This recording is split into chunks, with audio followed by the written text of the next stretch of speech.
Kun sagalee bilisummaa Oromooti.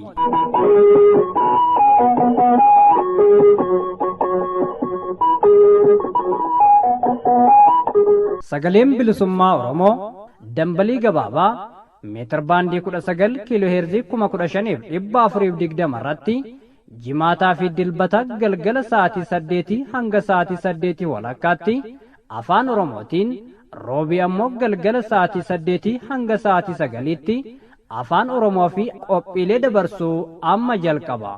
Kun sagalee bilisummaa Oromooti.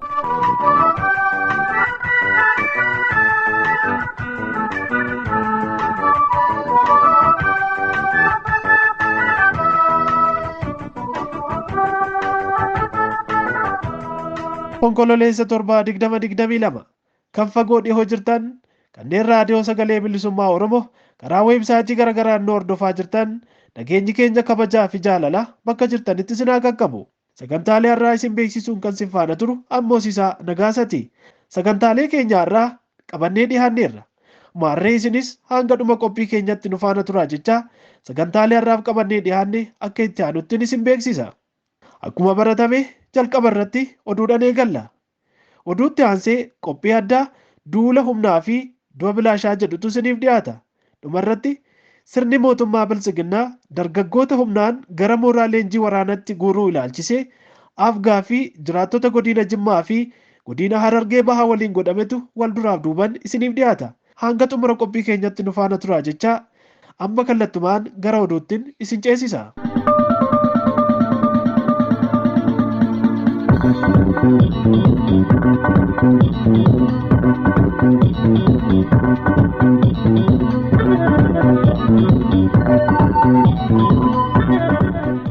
Shama harka fuunee akkam jirtan dhaggeeffattoota keenya oduu yeroo kanaa qabnu sin dhageechisnaa. Oduu yeroo kanaa kan isin dhageechisu an Shumburaa Odaati.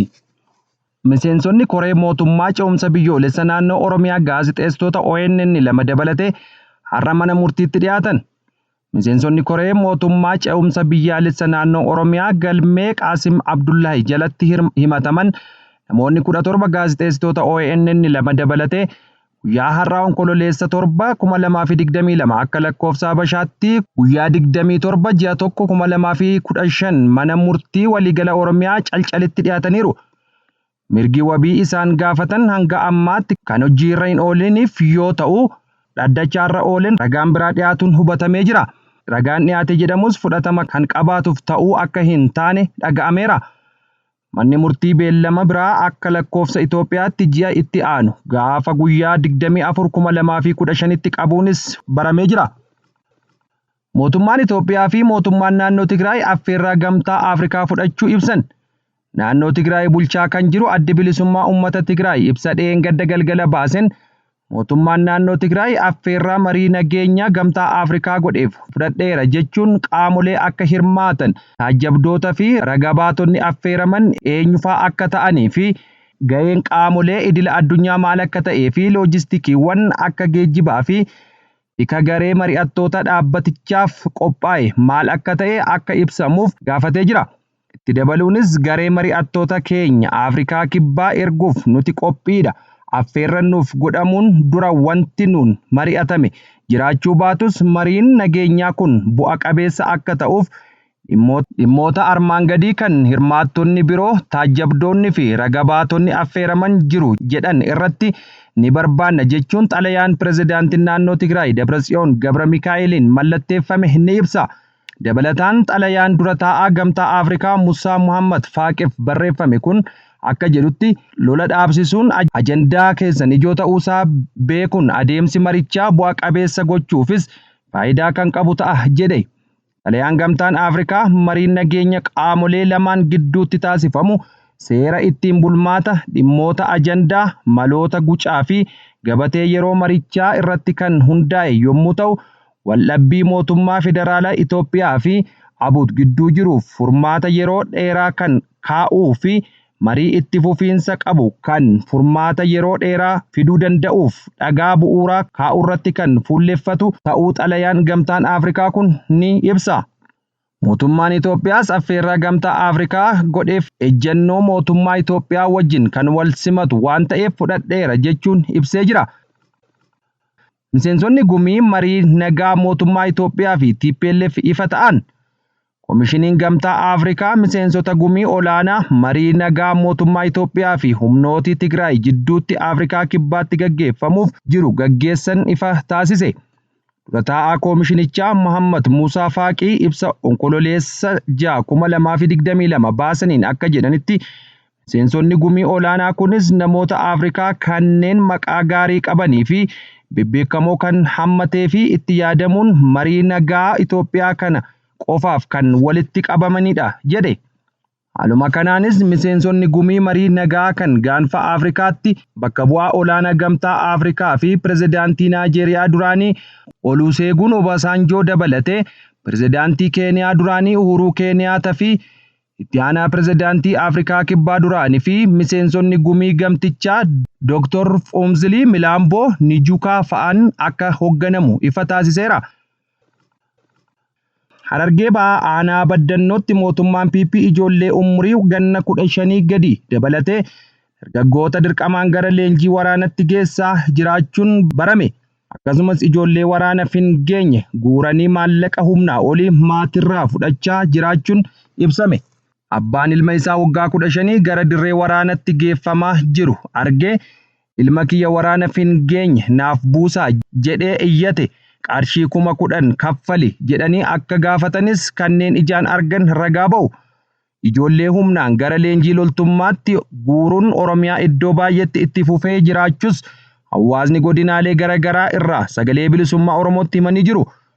Godinoota Jimmaa fi Harargee Bahaa keessatti caasan mootummaa Bilxiginnaa duula dargaggoota humnaan loltummaaf qopheessuu kanaan akka malee muddamanii akka jiran maddeen keenya ifa godhu.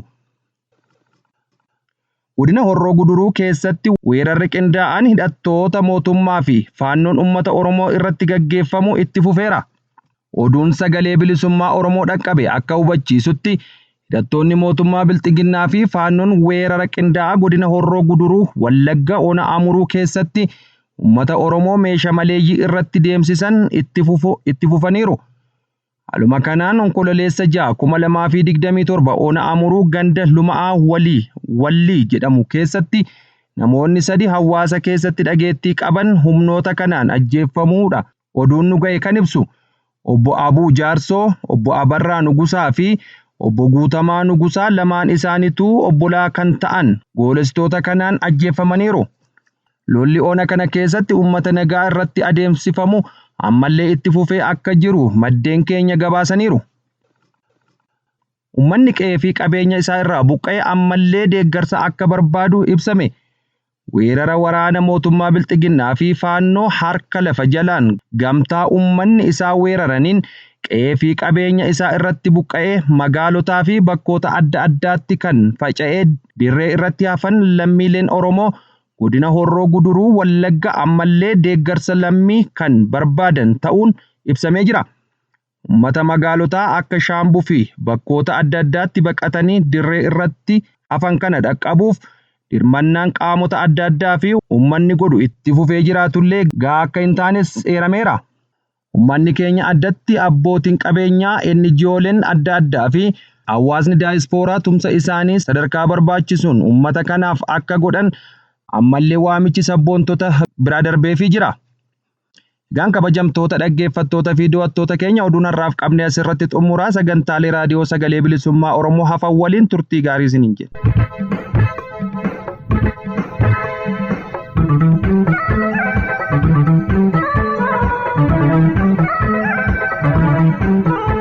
Kabajamtoota dhaggeeffattoota keenya qophii addaa duula humnaa fi du'a bilaashaa jedhutu isiniif dhiyaata itti dhiyaadha.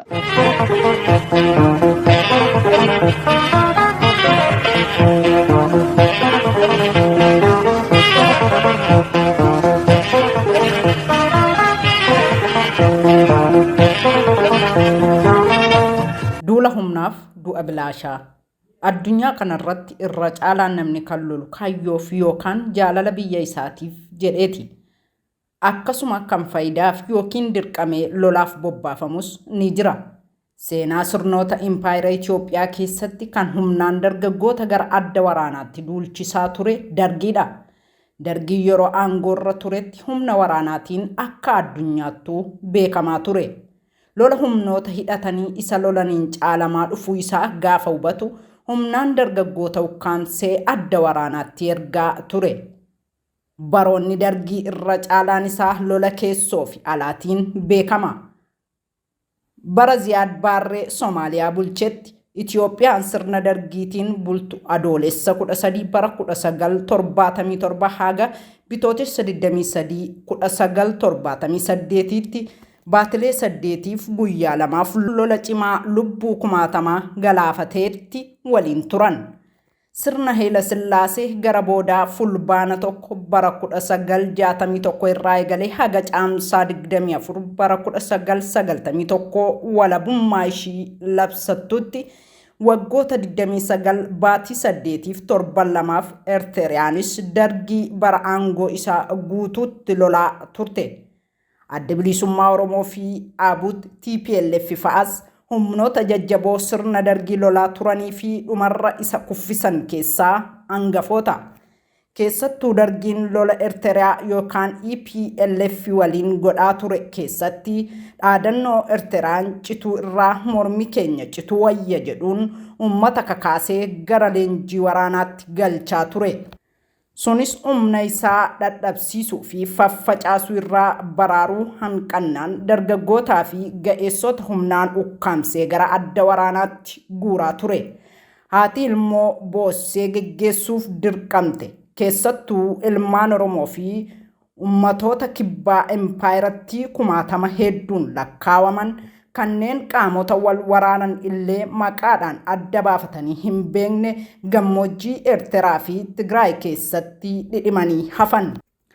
Dargiin maqaa Itoophiyaa diigamarraa baraaruu jedhuun barcuma of jalatti tikfachuuf lubbuu dargaggootaa fi ga'eeyyii kuma dhibbootaan lakkaawaman ficcisiisu illee kufaatiin isaa hin hafne. Lolli sun lubbuu dhala namaa fi dinagdee biyyaa nyaate malee sirna Dargii bara baraan hin jiraachisne. Warra biyyaa fi bilisummaaf lolaa turanis kaayyoo isaaniirraa hin hanqisne. Eertiraan caamsaa 1991 walabummaa ishee labsattee biyya taatu illee dhaaba waayila ishee ture kan aangoo Itoophiyaa dhuunfate TPLF waliin wal waraansatti seente. Caamsaa 1998 irraa haga waxabajji bara 2000tti daangaa Tigraay fi Eertiraa gidduutti lola jabaa taasifameen dargaggoonni Oromoof saboota cunqurfamoo 100,000 caalan gammoojjii Baadimmee fi Tsoronaa keessatti lola isaan hin laallanneef kaayyoo hin qabneef dhuman. Lola kanarratti TPLF, EPRDF dargaggootaa fi ga'eeyyoota addatti ammoo milishoota humnaan adda waraanaa geessaa turte.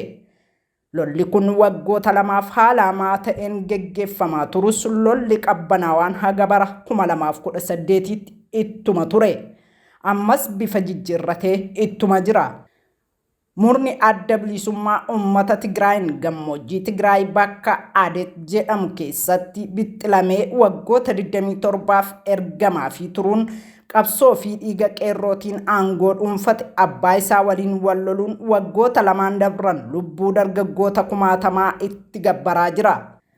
Waraana bilisummaa Oromoo waliinis waggoota 4 kana guutuu walitti fufiinsaan lola ulfaataatti jira. Lola kanneen irratti humna isaa fixataa deemuun humna haaraa duubaan itti leenjifataa deemuuf waan rakkateef dargaggootaa fi daa'imman umriin isaanii waggaa 15 gadii Oromiyaa mara keessaa humnaan ukkaamsee mooraa leenjii geessuun baatii 2 qofa leenjisee adda waraanaatti ergaa jira.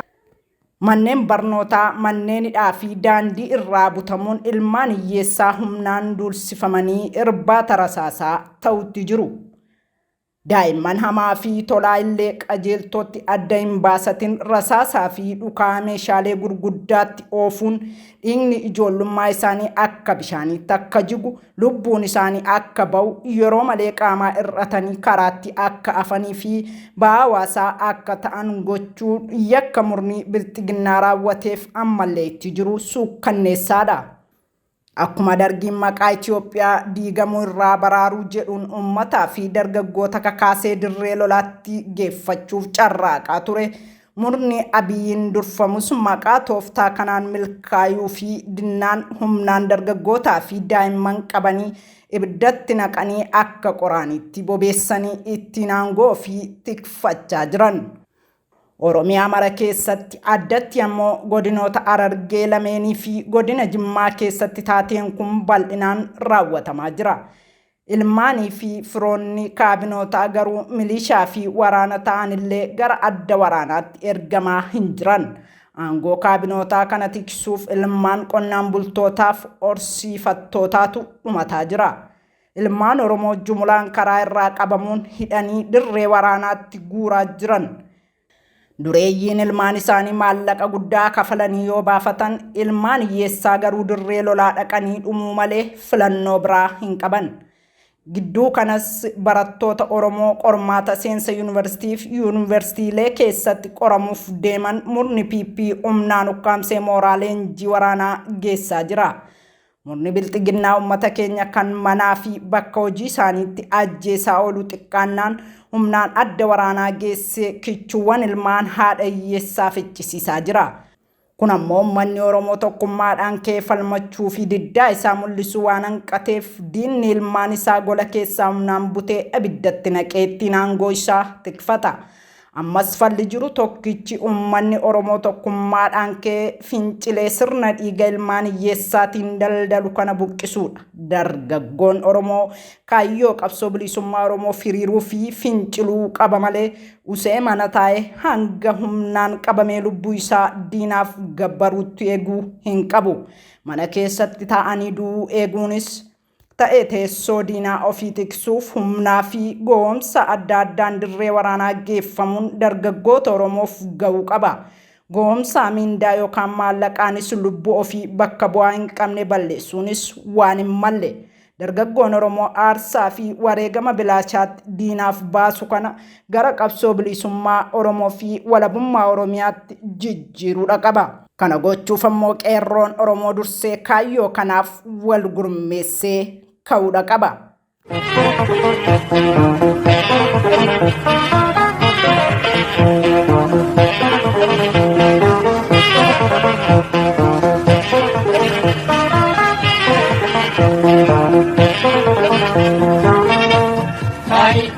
Kai, ati Oromoo kai, arami kibaru kecha, ijaran kuyara kawacha, usul jalisun, rompata unta mesun, ibaga yuloli, iti pinchini kai, ibaga yuloli, iti pinchini kai.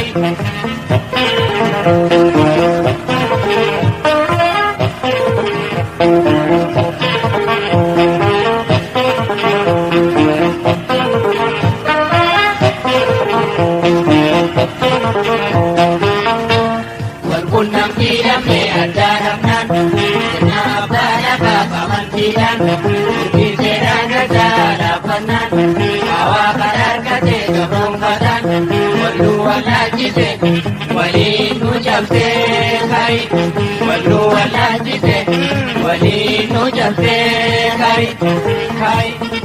Ati Oromoo kai, arami tibaru kecha, guyarang guyara kawacha, usun jalisun, rompata unta mesun, ibagayu loli loli, idi pinchini kai, ibagayu loli loli, idi pinchini kai.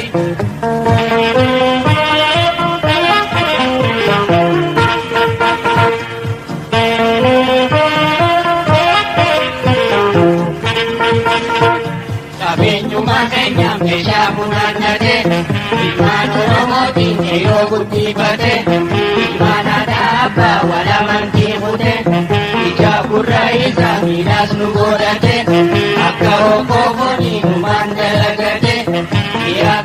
kuno, lultusa soromo, ambitu soromo, kai. Ni agarra kuno, lultusa soromo, ambitu soromo, kai. Ati soromo, kai. Arami ti boru kecha, kuyara kawacha, usun chalisun, kolom kata unta kaisumelun, ika kayuloli, iti bencheni kai, ika kayuloli, iti bencheni kai.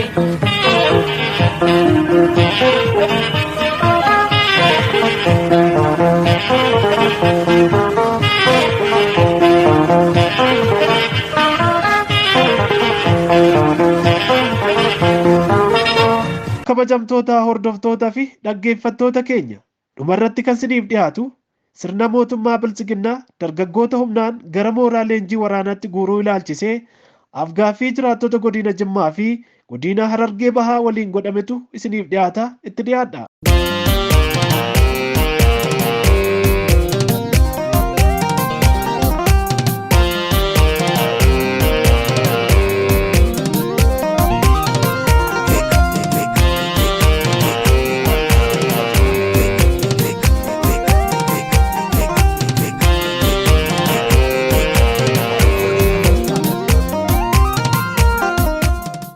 Tole maqaa dhaggeeffattoota sagalee bilisummaa Oromootiin yaada nuuf laachuuf argamuu keetiif guddaa galatoomi.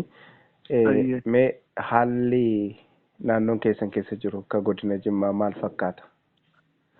Akka godina Jimmaatti akka godinaa qofa otoo hin ta'in akka aanaa Gummaa ganda magaalaa Geembeerraa kaasee aanaa Gummaatti walitti qabatee aanaa Maannaa godina Jimmaa keessaa aanaa Maannaa kan adda ta'e ijoollee mana barumsaarraa barumsa deemaa jirtu walitti qabanii ijoollee gara 200 ol ijoollee waa tokko hin beekne ijoollee sabiyyii Tole walitti qabanii gara 200 wayi raayyaa ittisa biyyaa jedhanii haatiin boossii deemtee haadha ofirraa oofuu deemi jedhanii haadha oofuu akkasitti kunoo ijoollee barumsaa baatee humna raayyaa ittisa biyyaa jedhanii feesbuuk irratti immoo ijoolleen kun fedhii isiitiin jedhanii holola adda addaa gaggeessu. Ijoolleen kun fedhii tokkollee hin qabdu kana hawaasni naannoo sanaallee of sodaateeti malee lubbuu isaatii sodaateeti malee qeerroo naannoo isaa sana jirtullee lubbuu isii sodaateeti malee waan jiru hin beekti qeerroon sunillee. Mee akka mana kaasaartutti ijoollee dargaggoota umuriin isaanii iyyuu xixiqqaa ta'anii humnaan qabanii yoo xiqqaate waggaa 15 waggaa 16 kana olii hin jiru.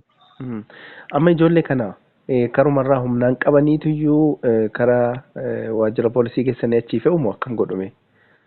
Akka magaalaa Aggaarootti akka aanaa Gummaatti magaalaa Aggaaroo keessaa ijoollee wayyaalaa ijoollee hojjettee bultu kaballaadhaan kabalanii mazaggabamtee taate galmoofte jedhanii ijoollee humnaan qabanii ol naqanii sana booda meedikaalii jedhu meedikaalii akka namatti dhaabanii qaama dubaraatiif qaama dhiiraa wal bira qabanii gaafa ijoolleen dhiiraa qaamni ka'e yoo qaamni ka'e marfee si waraanu. Marfee maal jedhu? Marfee jarri si waraanu hin beektu harka kee mirgaara si waraanu ijoollee dubaraa qullaa dhaabanii si bira dhaabu. Gaafa yoo qaamni kee ka'e marfee si waraanu. Meedikaala akkanatti meedikaala jedhanii ijoollee akkanatti dubara fidanii dubara. Kan kana godhu warruma hojjettoota bilchiginnaa naannoo sana jiranidha moo namoota birootu bakka sanaa dhufa? Maaf akkana siin jedhaa? Maaliif akkana siin jedhaa? Uummanni magaalichaa, uummanni godinichaa uummata safuu qabudha, duudhaa qabudha. Darbee immoo amantiillee uummata qabudha. Fakkeenyaaf amantiin musliimaa baay'ee naannoo sanarratti baay'ee bakka qaba, kabajas qaba. Uummata kana fuulduratti safuu waan aadaaf duudhaa hawaasaatiin ala ta'e kana waggaa akkas godhanii namootuma naannoo sana hojjettootuma naannoo sana dhalattoota naannoo saniidha wanna kana kan gochaa jiran jechuu barbaadeeti. Dhalattootuma naannoo sanaati maqaa isaallee sii tuquu nan danda'a. Nu tuqime. Maqaan isaa Mammazzeen jedhama. Deeninnatii itti gaafatamaa deeninnatii aanaa Gummaati. Maqaan isaa Mammazzeen jedhama. Isatu ijoollee uummata keessa qullaa ijoollee dubaraa mormaa ol kan harmasii qullaa godhee ijoollee dhiiraa immoo qaama qullaa godhee dhaabee gaafa qaamni dhiiraa ka'e marfee waraana. Tole mee haalli kuni haalli amma ati naa kaastu kuni ona yookiin aanaa gommaa qofa moo gara biraattis jira akka odeeffannoo qabdutti?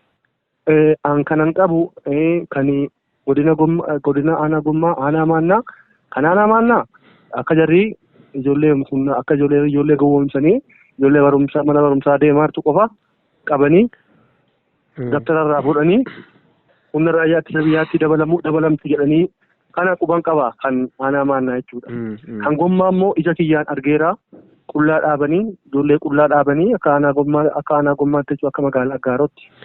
Uummanni hawaasni naannoo maal jedhame waan kana hoggaa akkana safuunii fi aadaan duudhaan hawaasichaa cabee wanni takka argamee hin beekne duriin jirreen kun hoggaa uumamu hawaasni maal jedha naannoo sana? Hawaasni waa tokko gochuu hin danda'u. Hawaasni harki duwwaan fuudhamee ajjeefamaa waan tureef ijoolleen qeerroon fuudhamtee ajjeefamaa waan turteef abbootiin illee ilma keessan kennaa jedhanii waan hidhamaa turaniif abbootiin waan haasa'an tokko hin qabanu sodaataa jiru jarrillee ofiifuu sodaatanii jiru jarri. Maaliidhaaf kan nama fuudhanii ajjeesan?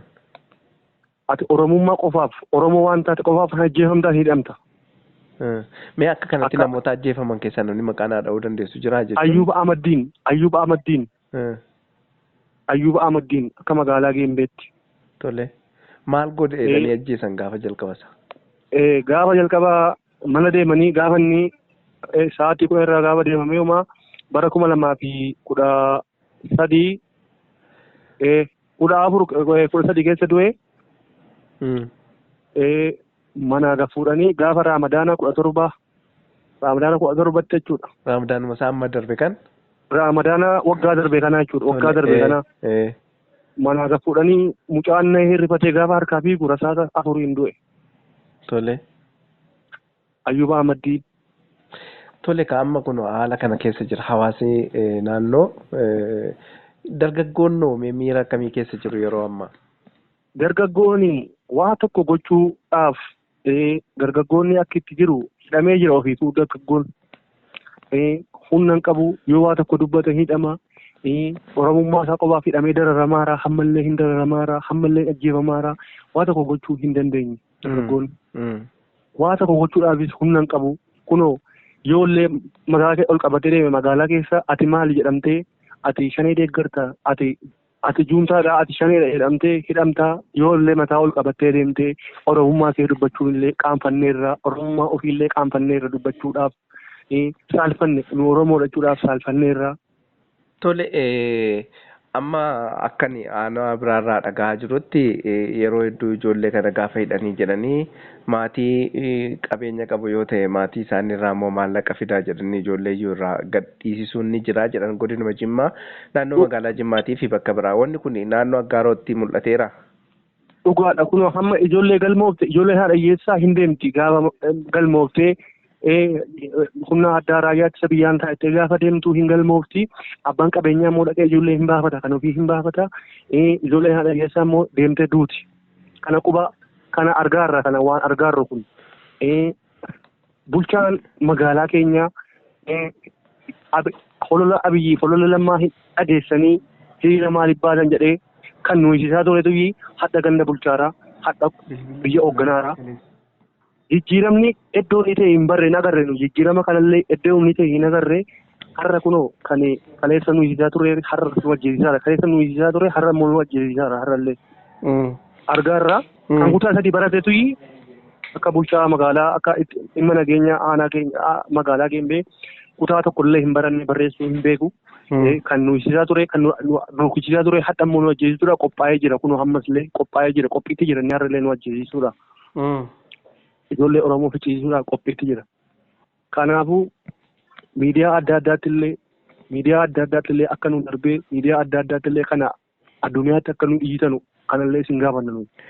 Tole amma waan ulfaata hedduu naa kaastee namoonni hedduun akka fe'amanii deeman ijoolleen dargaggoonni akkasumnaan qabaman yeroo adda addaatti fe'amanii deemaa turan jedhama. Lakkoofsan qaban kun. Marsaa meeqaffaadhaaf amma simbiraa kam deeman? Marsaa kudha meeqa? Marsaa kudhanaffaa hin caala kunillee. Marsaa kudha wayii hin caala. Kan humna addaa deemee du'e jira, kan dhufee taaziyaa taa'ame jira, kan bu'ame, kan makalaagaa deemee kan du'e, kan bu'ame jira, kan taaziyaan taa'ame jira. Akka magaalaa keenyaatti. Tole amma rakkoo namatti naa kaasaa jirtu kun rakkoo baay'ee ulfaataa hidha gadi fageeffateedha.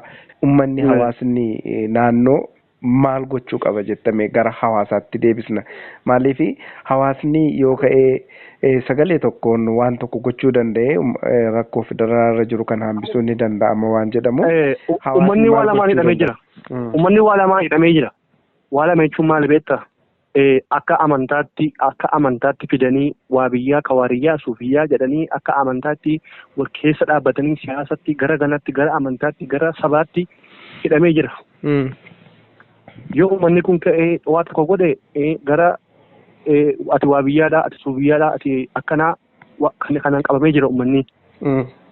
Ati shaneedhaa, ati juntaadhaa, kanaan hidhamee jira uummanni. Uummanni kanaaf waa tokko gochuu waan hin dandeenyeef uummata kanatti murteessu maaliif beektaa? Uummata kana biratti ajjeefamee akkan awwaallee fuutee awwaalteennaan ofee akkasiin guuta jedhamnaan akkasitti gurbaan guyyaa tokko gurbaan karaa atuma nyaatiin karaa bule waan ta'eef uummanni sodaateera. Amma uummanni kun sodaatee akka kanatti haga yoomiitti itti fufuu danda'aadha gaafiin kiyya? Gaafiin kee ifaadha. Uummanni kun ilaa bishaan gaafa guutaa dhufe maal inuma aaramii bishaan gaafa irratee gaafa guutee darbate inuma darbata. Uummanni kun gaafa obsaa dhage immoo amma hubateera waan keessaa qabu waan arii fixateera waa'ee bilchiginnaa kanaa fixateera uummanni kun. Waa'ee bilchiginnaa fixateera hubateera waan hundayyuu hubateera ilmaan isaa kennee duraa du'eera. Ilmaan isaa fixeera jalaa fixaara hammas jalaa fixuuf deema. Ilmaan isaa waan jalaa fixaa deemaaruuf ilmaan isaa garatti kanatti immoo qeeransa ta'a. Kunoo hammallee fuudhaara jalaa fuudhaara amma tuunnaan fuudhaara mitiiree uummanni kun immoo gaafa uummanni kun jalaa ijoolleen isaa jalaa dhumaa deemu uummanni kun ka'ee garagalchuunsaa waa hin oolle kun. Haalli inni itti deemaa haala itti kuffisu waan ta'eef haala of garagalchuuf deemaara waan ta'eef kanan jedha akka biyyattan. Tole xumurratti fayyaa ta'e ulfaadhu yaada bal'aadha nuu kaastee kanaaf dargaggoonni akka kan keetii hedduun gowwoomfamanii kaan immoo dirqiidhaan ilmaan haadha hiyyeessaa immoo dirqiidhaan konkolaataatti fe'amanii gara waraanaatti akka deemaa jiranii fi wanni kun immoo hedduu hammaataa dhufuurraa namni illee waan kana dhorkachuu kan dandeenye naa kaaste kanaan alas immoo ilmaan warri immoo qabeenya qabu kanneen maallaqa qaban immoo ijoollee isaanii maallaqaan bitachuudhuma jechuu dandeenya maallaqaan akka isaan dura hin deemne gochaa jiran naan jette isa kana walitti qabiitii xumura irratti dhaamsi dhaammattu yoo jiraate gabaabsiitii dhaamsa kan kee asumaan dabarfachuu dandeessa. Hayyee galatoomaa dhaamsan qabu yaa uummata Oromoo mana teessee ijoollee kee mana teessee hin bichisiisin ka'itii waan qabdu lolii. Kana uummanni Oromoo akka inni bakka jiru hariitti waraana uummatee wal gurmeessee waraana qopheeffatee ofii isaatii akka inni wal gurmeessu akka diinaatti akka waliin lolallee gandaan waliin qoodiin gandaan wal qooduun hafeeraan Oromoon tokko kana naa dabarsa. Tolee dhaggeeffataa keenya godina Jimmaa magaalaa Aggaaroorraa yaada bal'aa nuuf laatteef maqaa dhaggeeffattoota sagalee bilisummaa Oromootiin guddaa galatoomii fayyaa ta'ii gara fuulduraattis akkasuma deddeebinee waliin yaafanna ulfaadhu nagaan ture.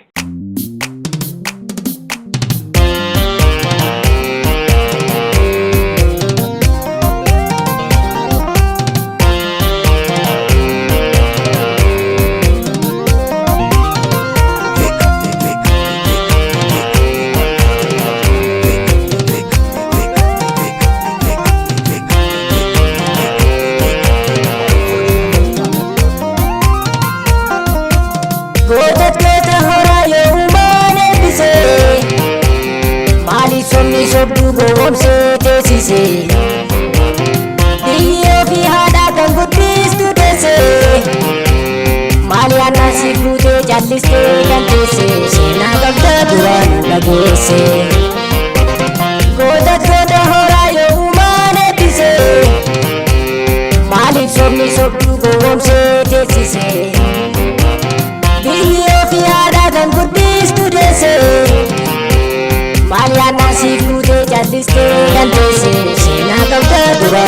dhageesse.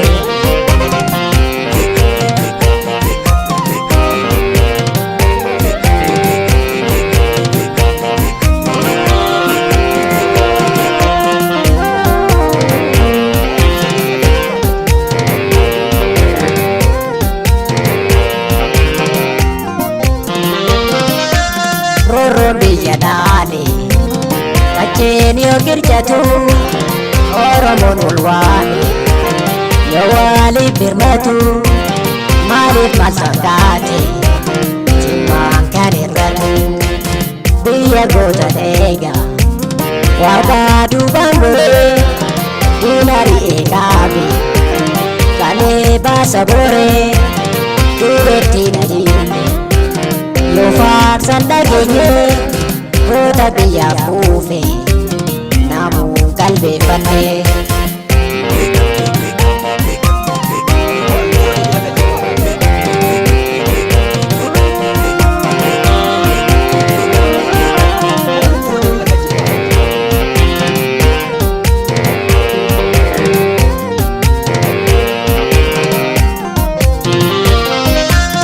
Yaadaan na jagaftee dhaggeeffata ammaa seenaa goota Jimmaa irraa hawaasi himaa goota hedduu darbee biyyaaf of wareege daagannaa lammiin koo iji seenaa arge garaa fi quubsachuuf kan sabaaf waan goone uumaan namaa laguu jedhee dagaadone misbaa'uu shamsaddiin hangumaa satamaa yoona soo jiraate mannuu jedha amma raggaa saalma Jimmaa gootaa sagameessa diina malkaa dhowwee jireenya tambeessa leenci calma jamaal tamaan yaa goota koo dansa sabako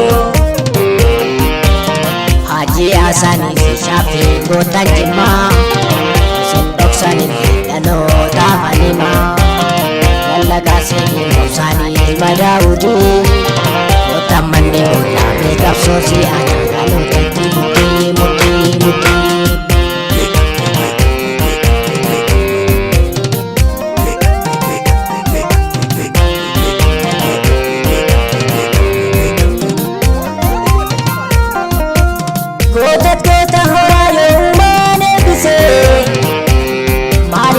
Sobdu gowwomse deesise biyyoo fi haadha kan guddistu deesse maali annasiif fuutee jallistee kan teesse seenaa qabda duraan dhageesse goota horaa yoomumaan eebbise maaliif sobni sobdu gowwomse deesise biyyoo fi haadha kan guddistu deesse maali annasiif fuutee jallistee kan teesse seenaa qabda duraan dhageesse.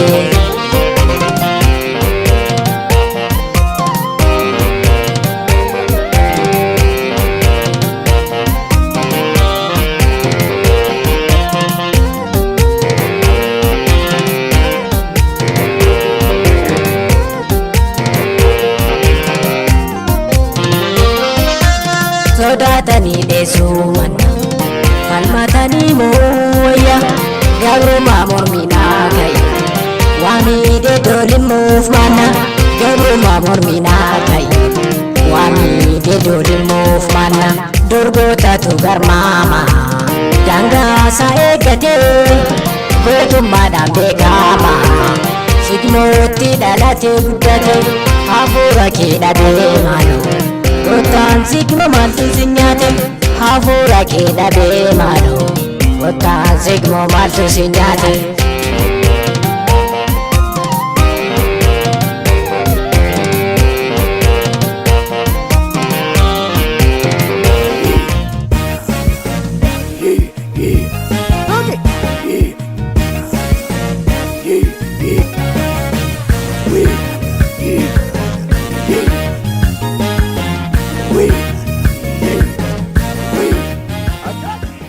Tole kan isii bilbilu sagalee bilisummaa Oromoo irraati. Naannoo Harargee keessatti addatti Harargee ba'aatti humnaan daa'imman umuriin isaanii hin geenyellee dabalatee ijoollee dargaggoo gara waraanaatti fe'utu mul'ataa jira jedhu. Mee kun hammam dhugaadha? Yoo dhugaadha ta'e Harargee ba'a keessaa gandoota onoota kam keessatti adeemsifamaa jira? Gandoota akka aanaa baddannoo keessatti faanumaa akkaan ammaatee itti fufee jira. Araddoota akka araddaa Gooroo Odoo, araddaa Ija Biyyaa zoonii Furdaa jedhatti argamanii dirqamaan ijoollee umrii amata 14 hin geenye ijoollee barattoota kutaa jahaafaa guuranii dabarsan. Tole yoomii qabeeti wanti kun kan adeemsifamaa jiru? Amma deengadda guyyaa Isniinaa qabeetu wanti kun adeemsifamaa jira jechuudha. Akkasitti itti jira. Ammas araddaa lakkoofsa lama araddaa Hincinnii jedhamtu keessatti akkasitti ijoollee daa'imman hundaa'u guuranii tokko amma abbaa isaatiin beeka malee garuu mucaa maqaa isaan beeku. Mucaa Masroo jedhama abbaan isaati akkasitti mucaa fuudhanii gudeemanii mucaa naa deebisaa jeefi kun daa'imaan. Qarshii 10,000 gaafatanii 10,000 sanirraa 2,000 guusan keessaa qaba ture 2,000 itti kanneen isaan baruun fide jeeni. Akkasitti bakka isaanis mucaa deemanii innis 8,000 guu barbaaddachuuf galu bulanii barummaa qaheetti itti dhaqan reebuudhaaf nutti qattaa jedhanii. Malee mucaa isaas fuudhanii deemaniiru jechuudha. Mucaa deemanii abbaarraa amma 10,000 fudhachuuf 2,000 nyaatanii mucaallee hin dhiisne. 10,000 guutuu waan dideefi kan isaan manatti itti dhaqanii reebaniif. Manatti itti dhaqanii ollaan ba'anii bakka manguddummaadhaan irraa isinii fuuna jedhanii irraa qabanii akkasitti beellama qabatanii beellamni isaanii amma isinii na dhufu kana jechuudha 10,000 isaanii fudhachuuf. Mucaa immoo hin deebisu moo birrii kanas nyaatanii mucaa isaa fuudhanii deemuuf laata akka walii galanitti? Silaa isaan mucaa siif deebisnaa birrii fidii 10,000 jaaniin. Amma namoonni birrii of harkaa qaban yoo birrii kafalan ijoollee isaanii deebisaa fi jiru immoo dhugumatu. Ni deebisanii Mee ijoolleen lakkoofsaan naannoo sanarraa fuudhamanii deemaman tilmaamaan hagamiin ta'u jettee yaadda? Ijoolleen hin hafne dargaggeessi biyyan jiru dargaggeessa fixanii ta'e ijoollee amata 14 ijoollee barattoota kutaa jahaatii guuramu jiraan jeebar. Ijoollee umuriin isaanii lolaaf hin geenyedha jechuudha. Hin geenye amata 15 ka ga'e ni baay'ee waa xiqqoo amata 15 ka'e gurguddaadha.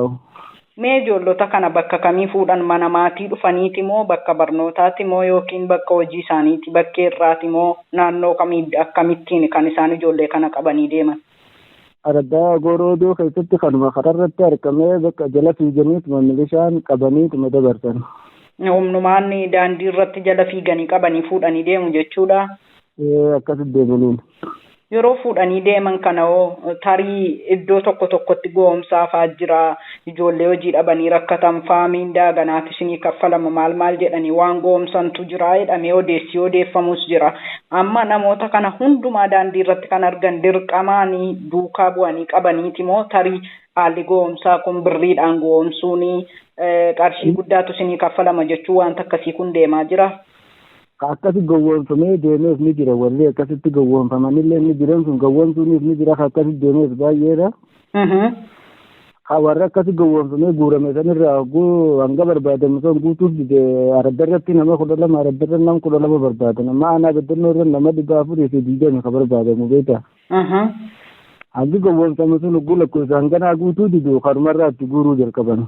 Amma isaan barbaadan suni haasaa isaanii sana fudhatee yoo dhaqee lakkoofsisu yoo guutuu fi baatetu dirqamaan daandii marratti kan argan qabaa jiru jechuudha. Akkasitti kararraa dirqamaan guuranii amma araddaa akka araddaa barakaatti araddaa hin jennee keessumaa baay'inaan warri guuramanuu araddoota kana. Mee maatiin daa'imman gara dirree waraanaatti dirqamaan fe'aman jettu kanaa waan naqanii qaama mootummaa haasofsiisan waan dubbisan qabu yoo haasofsiisaniiru ta'e yoo deebii akkamii laataniif? Garuu anka haasofsiisame sana hin agarree haasofsiisame tokkicha Nasroo jedhamu kana bakka isaan harkan kaasa maallaqa nuukanni ijaanii dirree baanii gaafatanii jechuun maallaqa. Talii inni yeroo mucaan isaa humnaan qabame waan argeefitu gaafate ta'a warri kaanoo tarii maatiitun argine ta'ala daandii irraa qabannaan jecha waan jirtuuf tarii maatiin quban qabuudha waa'ee ijoollee isaanii kan. maatiin quban qabu maatiin ugguma ijoolleen fuudhamtee kutte booda bakka namni harke himaa kunni iyyanii iyyeensa hunda jira bara iyyanii bakka namni ori'anii. Eeyyee. Maatii iyyaa jala fiigii suleentelaa deebisanii tuma buufata poolisiitu jira itti nama hidhanii itti akkuma nama hidhuutti walitti qabatan. Ijoollota moo maatii ijoollota buufata poolisiitti walitti qabu? Ijoollee. Ijoollee qaban kana buufata poolisiitti walitti qabanii jiru? Achitti walitti qabanii. Fuudhanii sichi fuudhanii deemu moo tarii ka deeman jiru? Achumarraa fuudhanii deemanii buufata poolisiitirra. Erga buufata poolisiitti walitti qabanii achi fuudhanii deemu jechuudha. Achirraa konkolaataatti fidanii konkolaataan fe'anii deemanii. Achittoo maatiin carraa dhaqee ijoollee isaa dubbisee gaafatu argateera laata? Daa'imni biyya hidhamee jira jee kafatara geessuutu dhufellee daa'ima wajjin waliin garsiisanii ni deebisan bakka namni tokko maatii isaa hin agarre. Maatiin ijoollota isaanii kana buufata poolisiitti barbaacha gaafa dhaqan argisiisaan jiran jechuudha ofirra deebisuu. Hin argisiisane. Maal jedhaa jira uummanni naannoo haalli naannoo sanaa walumaa galatti maal fakkaata maatiin daa'imman kanaa maal jedhaa jiru tarii qaamni warri birrii qabu yoo kafalee maatii isaanii deebisuu fi naan jettee turte carraa kanaan argatanii birrii kafalanii maatii daa'ima isaanii kan deeffatan jiru. Ni jiranii garuu maqaa isaanii dubbachuudhaaf natti ulfaata beektaa namoota kana haalli nagaa ammaatee waan jiru akkasitti. Eeyyee dhugaa keetii maqaa namaa dha'uun rakkisaadha rakkoon qabu. Yoo hafee gaariidha nageenyaaf warri isaan maatii dubbisiisuu didan kunoo gatii qarshii dhabanii fiidhamoo dubbisuu man qabdanii ijoolleen keessan dirqama deemuu qabu waan jedhamudha laata. Osoo ijoolleen san buufata poolisii ta'e osoo hin seenne abbaan dhaqqabe maallaqa san kafaleeti irraa fudhachuu danda'a. Eeggachi ta'e ta'e maallaqni qabaatanii qabaachuu baatanii akka akka fayyaduu hin danda'u bakka fe'amuu qofa malee. Ergi waajjira poolisii seensisanii maallaqa qabaattees ijoolleen kee deebi'uu hin dandeessu deeffachuu argitee dubbisuu hin dandeessu jechuudha. Hin dandeessu. Mee haalli kun siniinaa qabeetitti jira jettee aga ammaa ittuma jira moo ijoollee kana daandii irraa guuruu humnaan ukkaamsuu kana ittuma jiru moo warruma qabatan qofatu yaa'aa jiru? Itti jiran akka gaariitti itti jiran ammallee. Ammallee ittuma fufanii jiru jechuudha. Itti fufanii jiran. Haalli hawaasaa maal fakkaata kanarratti tarii ijoollee magara waraanaatti oofan kana qofa qabaa jiru moo hidhaan akka waliigalaatti adeemsifamaa jira tarii? Godinoota Oromiyaa golee Oromiyaa mara keessatti hidhaan adeemsifamaa jechaan adeemsifamaa waan jiruuf ansi gaafadhe rakkoon achi jiru kun rakkoo daa'imman kana ukkaamsanii gara adda waraanaatti oofuu qofa moo akka hawaasaatti akka uummataatti rakkoo wal fakkaataan Oromiyaa bakka biroorra jiru hidhaan jechaan adeemsifamaa jira laata? Ni jira rakkoon ammaataa jira haalli hidhaatiif amma qabanii bilbila namaa fakkasuufaa jira bilbila keessatti amma footoon alaabaa harkamtee namni beekamaadha ni hidhama. Walleen qabsootillee yoo keessatti argamtes ni hidhamanii amma santitti jiran. Akkuma carraa yoo si qabanitu sakatta'u moo tarii walumaa galatu sakatta'iinsa bilbilaa kana sakatta'iinsa haala uummataa kanarra jiru laata? Sakatta'iinsa bilbilaatu jira. Sakatta'iinsuma dhaabbataatu jira yoo bilbila kee keessatti alaabaan adda bilisummaa Oromoo wanti qabsoo wajjin wal qabatu jiraate numa hidhamtaa jechuudha. Ni hidhamtee akkasitti ijoollee hedduu hidhu jira. Haalli uummata amma keessa jiru maal fakkaata ree akka kanatti baay'ee ulfaataadha akkati naan jettutti mee akkamitti jiraataa jira uummanni? Uummanni waan godhu dhabeetuma uummanni gaanamuu akkuma jiru jiraatu jira gaanamuu dubbachuufis tabiraati niifamuu namni wal shakkaabii taama namni walitti dubbatee walitti gaafatee mala dhaatuu hin jiru. Namni iddoo jiru dhukkubsateetuma bakka akkumatti namuu taasisaa gadda. Wal sodaa waan jiruuf amma uummanni kun walii galee warri daa'imni isaanii gara adda waraanaatti fe'amaa jirtu kunillee taa'ee waliin mari'atee gaaffii tokko qaama mootummaatiif dhiyeessuu dhiibbaa gochuu ijoolleen isaanii akka hin deemneef dura dhaabbachuu danda'an jiranii waan kana yaalanii jiranii. Kana nama yaalin agarre namuu sodaate namuu kumatti bakkayyuu amma beektaa waraanaan dhaabbataa asitti baay'inni waraanaa uummatarra waraanaa guddaatu waraanni miti hidhatu nama 700 wayii jira bara miti addaa qofiin nama 400 jira. Okay, baay'ina waraanaatu baay'ina uummatarra waan caaluuf rakkoon adeemsifamaa waan jiruuf uummanni sodaa keessa jiraadha kan naan jechaa jirtu. Uummanni sodaa hamtuu keessa jira bakka namni walitti dhaqee tumamee mucaan kan maalirra ga'ee waliin jechuun uummanni ulfaatti namni. Wal gaafachuumtu rakkisaadha jechuudha. Rakkisaadha amma bakkayyuu bakka qaama mootummaatii jira. Mee haaluma ulfaataa kana keessa teessanii xiqqoo namoota walitti siqattanii namoota haga tokko garaa wal beektan walama nanna jettanii jinoo kanatu furmaata jettanii wanti keessan ni jira namuma tokko lamaan illee haa ta'u. Wanti keenyu gaa nuti akka namooti wal gubuu qabnutti namuu gaanga dandeenyatti gaa humna qabu namni deeggaree itti deemee qabsutti hirmaachuu kan danda'u namuu qabsutti deemuudha gaa wanni murteeffannee jiru namni. Mee dhaamsa maalii qabda?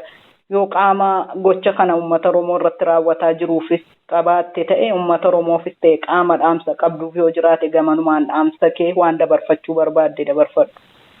Anammaan dhaamsi kaniin qabu irra baay'atee warra abbootii gandaa warra addaa jalatti uummata ajajuu isaaniitiin dhaamsa qabaanii. Dhaamsiin isaanii qabu isaan kun mootummaan ni jijaa mootummaan iddan qabu mootummaan amma dura jijee wayyaaneen guddeen jedhanii ni jijee. Kanaafuu hawaasa keessa jiraatan kana amma mootummaaf jecha hawaasa wajjin wal dhabuun isaaniif rakkisaa waan ta'eef waan boodaa uummatummaa walitti hafuu ta'u. Isaan kun gaafatan nuti abbaa gandaati jee uummata roorrise kun of qusachuudha qabanii. Akka hawaasaatti immoo hawaasni kallattii isaanii daa'imnamuu qabu qabsoo bilisummaa Oromootti hirmaatanii namoota bira dhaabbachuu qaban. Hayyee ulfaadhu gaa haala ulfaataa kana keessa teessee uummata keefittee haala rakkisaa uummata wajjin jiraattu irra ga'aa jiru sagalee ta'uudhaa fi ayyamamtee sagalee bilisummaa Oromoo wajjin turtee yaada kee dhiyeeffachuu keetiif yeroo kee nuuf laachuu keetiif guddinee si galateeffannaa galanni kee bilisummaa haa ta'u. Hayyee galatooma isinillee nu hordofuu keessanii. Hayyee ulfaadhu.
Mamari bename umni dume sai sirbi dangal godi na buwe shagoye Omarsina kurbe dumpure dume sa jajike anani waigara narasa Mamari bename umni dume sai sirbi dangal godi na buwe shagoye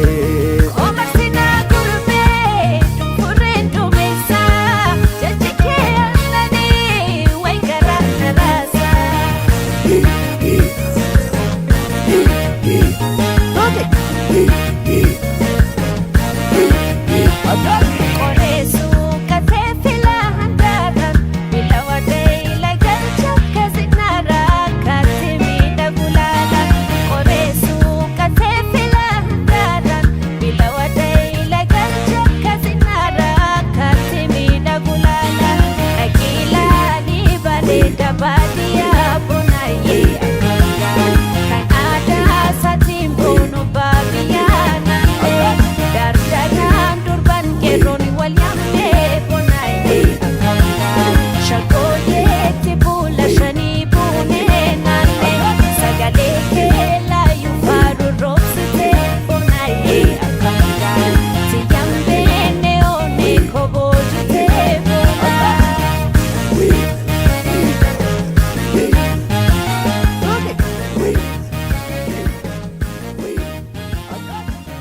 dhaggeeffattoota keenya amma qophii xumuraarra geenyee jirra.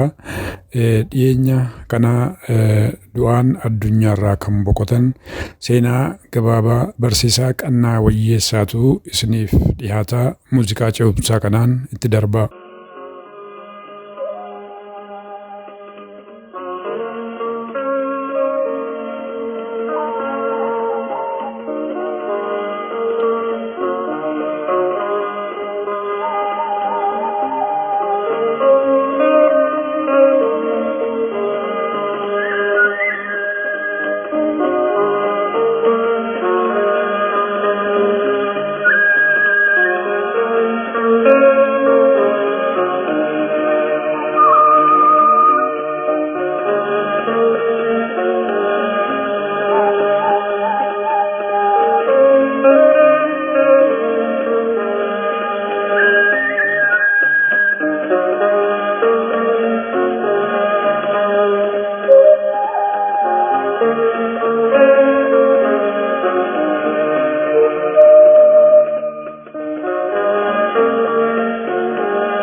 Seenaa jireenyaa barsiisaa Qannaa Wayyeessaa.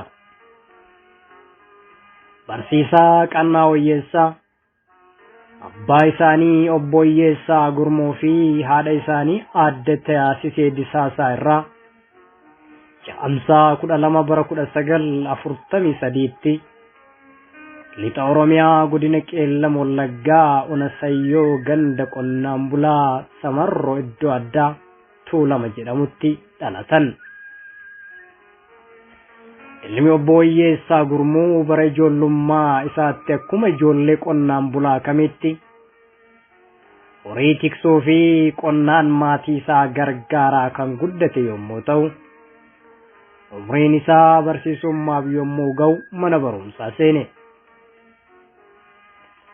Barnoota isaa ilaalchisee sadarkaa tokkoffaa magaalaa Dambidoollootti kan argamu mana barumsaa Birhaane Iyesuus sadarkaa giddugaleessaa kutaa 7 hanga 10 achuma Dambidoollootti kan argamu mana barumsaa Beez jedhamutti barate. Barsiisaan Qannaan bara ijoollummaa isaa xumuree yeroo dargaggummaa isaatti carraa barumsaa barsiisummaa argachuudhaan leenjii barsiisummaa TTI magaalaa Asmaraatti waggaa 2 barachuudhaan xumureera. Bara dargaggummaarraa ga'eessummaatti ce'an fedhii fi jaalala barumsaaf qaban daangaa waan hin qabneef barnoota isaanii olaanaa itti fufuudhaan kolleejjii barsiisota Kotobee irraa dippiloomaadhaan baratanii xumuranii eebbifamanii jiru. Barsiisaan Qannaan bona hojii barsiisummaa hojjechuudhaan ganna yuunivarsiitii Finfinneetti damee kiiloo 6tti waggaa dheeraadhaaf erga baratanii booda gosa barnootaa Foreign Language and Literature'dhaan digrii isaanii jalqabaatiin eebbifamanii jiru. Barsiisaan Qannaan yuunivarsiitii biyya Hindiitti argamu irraas digrii isaanii lammaffaa barnoota sooshiyooloojiidhaan maastarsii isaanii fudhatanii jiru.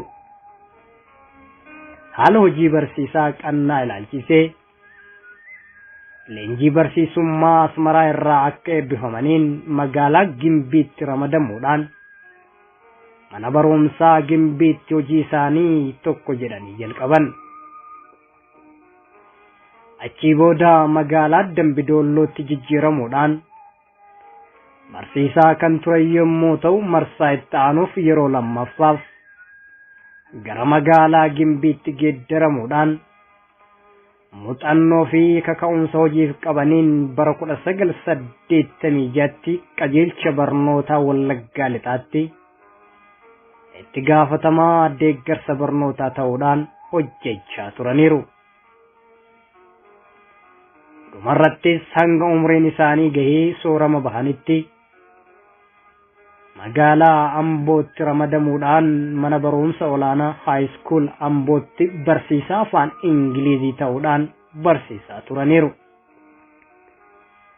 Kana malees barsiisaan qannaan Yuunivarsiitii Amboo fi Kolleejjii Hayoomeetti afaan Ingilizii barsiisaa turaniiru.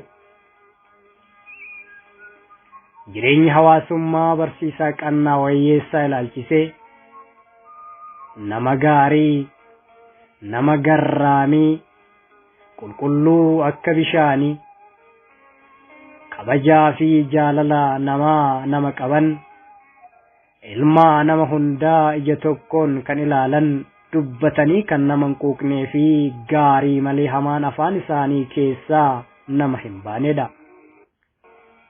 Barsiisaan qannaan yeroo hundaa bakka deemanitti waa'een sabboonummaa, waa'een Oromoo fi Oromummaa afaan isaanii keessaa ba'ee hin beeku.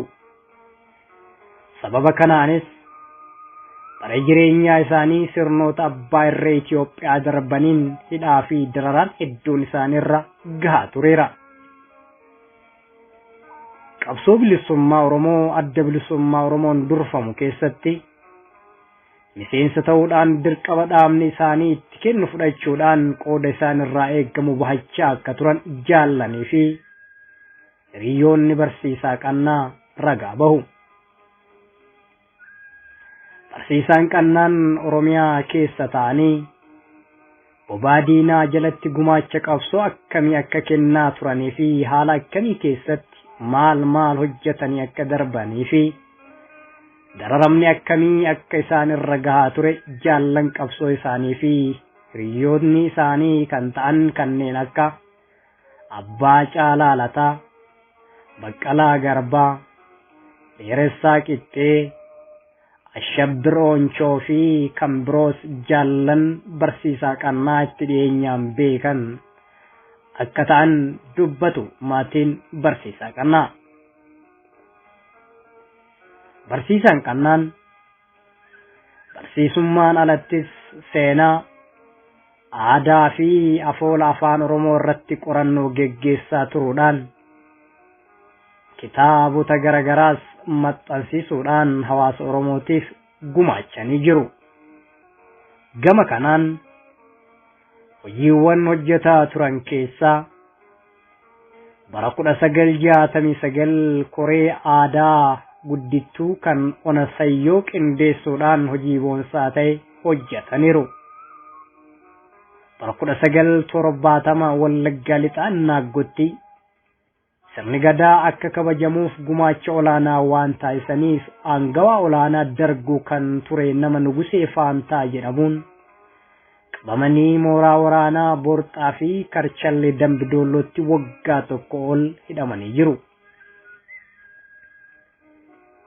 Bara 1984 yaadannoo ayyaana tumaa Makoobillee mana barnootaa Dambidoollootti kabajame irratti koree qindeessituu sagantichaa ta'uudhaan gumaacha olaanaa taasisaniiru. Kitaabota barsiisaa qannaan barreessan keessaa kitaaba Huuruu Harree fi Abdiisaa Koo jedhaman maxxansiisuudhaan gabaarra oolchanii jiru.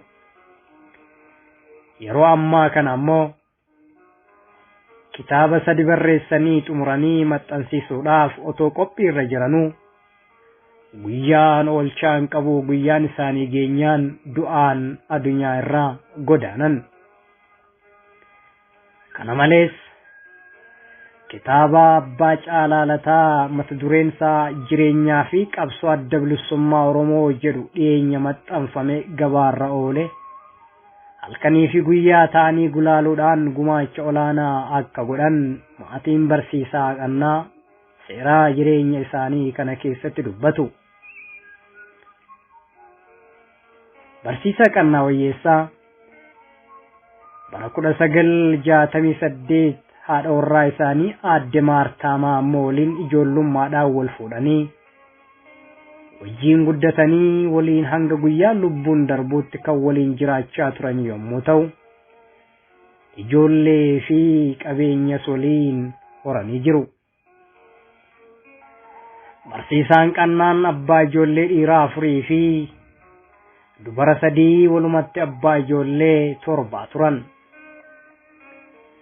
Dhukkubsatanii hospitaala biyya kanaa keessa jira jedhaman adda addaa keessatti yaalamanii akkasumas haadha warraa isaanii fi ijoollota isaaniitiin halkanii fi guyyaa otoo kunuunfamaa jiranuu ilma namaatiif kamiifuu kan hin oolleen dhalatanii ganna 72tti fulbaana 18 bara 2015 akka lakkoofsa Habashaatti addunyaa kana irraa du'aan boqotaniiru. Barsiisaa Qannaa lubbuu isaanii jannataan haa qananiisu. Boolla isaanii daadhiin haa guutu. Maatii fi firoottan isaanii hiriyoota isaanii waliin jajjabinna haa kennuuf jecha sagaleen bilisummaa Oromoo gadda itti dhagame ibsata. Qabsaawaan ni kufa, qabsoon itti fufa.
kabajamtoota hordoftootaa fi dhaggeeffattoota keenya sagantaan keenya irraa karaa raadiyoo sagalee bilisummaa Oromootiin isiniif darbaa ture kan amma ammaatti dhaggeeffachaa turtanidha. Qophiilee keenya yeroo biraatiin karaa raadiyoo sagalee bilisummaa Oromootiin darbu qabannee hamma dhiyaannutti nagaan nuu turaa jenna.